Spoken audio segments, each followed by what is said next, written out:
भारत में आज एक से एक बढ़कर आधुनिक और मशहूर विश्वविद्यालय यानी यूनिवर्सिटी मौजूद है, जहां लाखों स्टूडेंट्स पढ़ते हैं।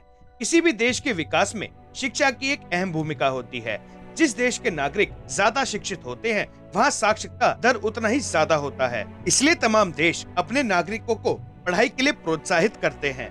लेकिन क्या आपने विश्व प्रसिद्ध नालंदा विश्वविद्यालय के बारे में सुना है, जहां भारत ही नहीं बल्कि Korea, Japan, China, Tibet, Indonesia, Sri Lanka और टर्की से भी छात्र शिक्षा ग्रहण करने आते थे।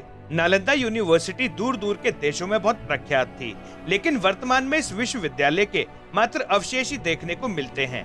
क्या आप जानते हैं नालंदा विश्वविद्यालय का अंत कैसे हुआ था? और उससे भी बड़ा सवाल कि इस विश्वविद्यालय का नामो निशान मिटाने वाला कौन था?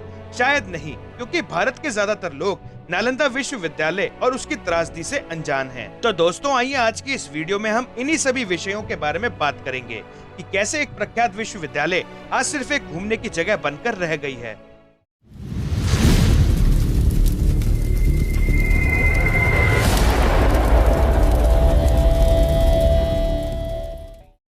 भारत में तक्षशिला के बाद नालंदा विश्वविद्यालय ही सबसे ज्यादा चर्चित था, जो बिहार की राजधानी पटना से 120 किलोमीटर दूर था।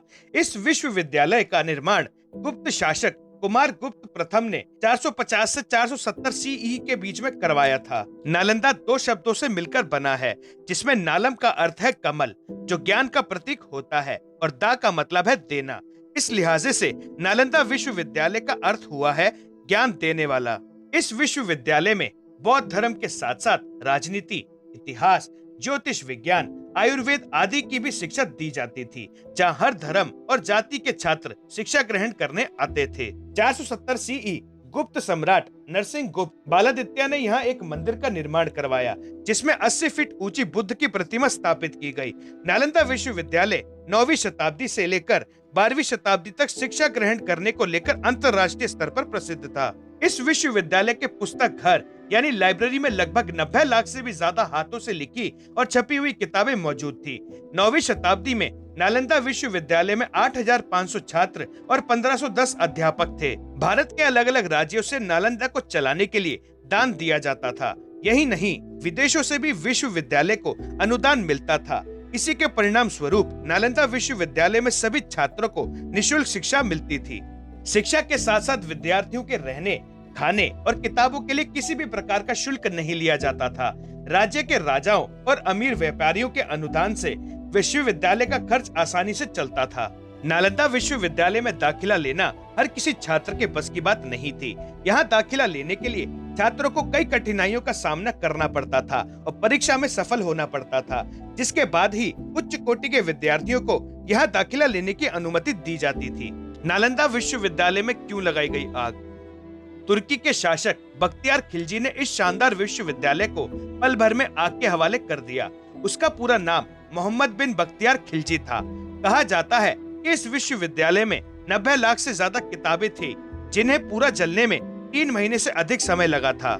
उस आग में अनेकों शिक्षक, बोधि भिक्षु और छात्र स्वाहा हो गए।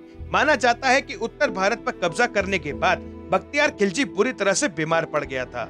कई हकीमों ने उसका इलाज किया, लेकिन कोई फायदा नहीं हुआ। उसके बाद नालंदा विश्वविद्यालय के आयुर्वेद विभाग के प्रमुख आचार्य राहुल श्री भद्र जी को खिलजी का इलाज करने के लिए बुलाया गया, लेकिन खिलजी के इलाज से पहले ही शर्त रखी गई कि वह किसी भी प्रकार की हिंदुस्तानी दवाई या जड़ी बूटी का सेवन नहीं करेगा। यही नहीं, उसने आचार्य को धमकी दी कि अगर बिना दवाइयों के सेवन के वह ठीक नहीं हुआ तो आचार्य की हत्या कर दी जाएगी।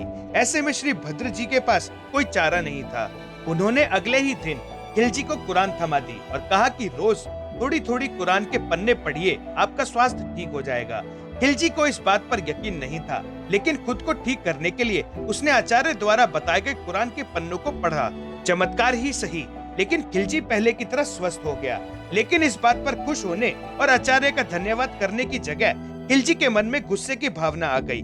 उसने सोचा कि भारतीय वैद्य और आचार्य उनके हकीमों से श्रेष्ठ कैसे हो सकते हैं। इसलिए बौद्ध धर्म और आयुर्वेद से बदला लेने के लिए खिलजी ने उस विश्वविद्यालय को ही जला दिया, जहां आयुर्वेद समेत और विषयों की शिक्षा भी दी जाती थी। खिलजी ने 1199 में नालंदा विश्वविद्यालय को चारों तरफ से आग के हवाले कर दिया। विश्वविद्यालय के अंदर मौजूद निहत्थे छात्र और अध्यापकों को इस बात की भनक भी नहीं लगी कि खिलजी ने उन्हें आग में झोंक दिया है। उस समय विश्वविद्यालय में मौजूद कुछ छात्र दुर्लभ पांडुलिपियों को लेकर तिब्बत, श्रीलंका और नेपाल की ओर भागने में कामयाब रहे। कहा जाता है कि आचार्य राहुल श्री भद्र जी ने कुरान के कुछ पन्नों के कोने पर एक अदृश्य दवा का लेप लगा दिया था। उन पन्नों को पढ़ने के दौरान हवा और सांस के माध्यम से वो दवा खिलजी के शरीर में प्रवेश कर गई, जिसकी वजह से वो बिल्कुल ठीक हो गया था। कुछ इतिहासकारों का ये कहना है कि खिलजी को आचार्य की इस चतुराई की भनक लग गई थी, इसलिए उसने क्रोध में आकर पूरे नालंदा विश्वविद्यालय को आग के हवाले कर दिया था। इसके बाद खिलजी ने बिहार में मौजूद सभी बौद्ध मठों को नष्ट कर दिया और लोगों को जबरन इस्लाम कबूलने पर मजबूर किया। नालंदा विश्वविद्यालय में आग की भेंट चढ़ी लाखों किताबों में अद्भुत ज्ञान था जो आज की पीढ़ी के काम आ सकता था, लेकिन एक तुर्की शासक की एक सनक ने उस अद्भुत और बेहद जरूरी ज्ञान को विलुप्त कर दिया। इस जगह पर खुदाई के दौरान कई कीमती प्रतिमाएं और अवशेष पाए गए हैं। अगर आपको कभी भी नालंदा विश्वविद्यालय के बचे कुछ अवशेष देखने जाने का मौका मिले तो दोस्तों इस अवसर को कभी गंवाना मत। मैं उम्मीद करता हूं कि आपको यह वीडियो अच्छी लगी होगी और थोड़ा बहुत इस विषय पर सोचने पर मजबूर कर ही दिया होगा। वीडियो कैसी लगी और अपने सुझाव हमें कमेंट सेक्शन में देना ना भूलें। इस चैनल को सब्सक्राइब कर लें और वीडियो को लाइक कर दें। आप हमें इंस्टा, स्नैपचैट पे फॉलो कर सकते हैं, लिंक डिस्क्रिप्शन में दिया हुआ है। Thank you for watching.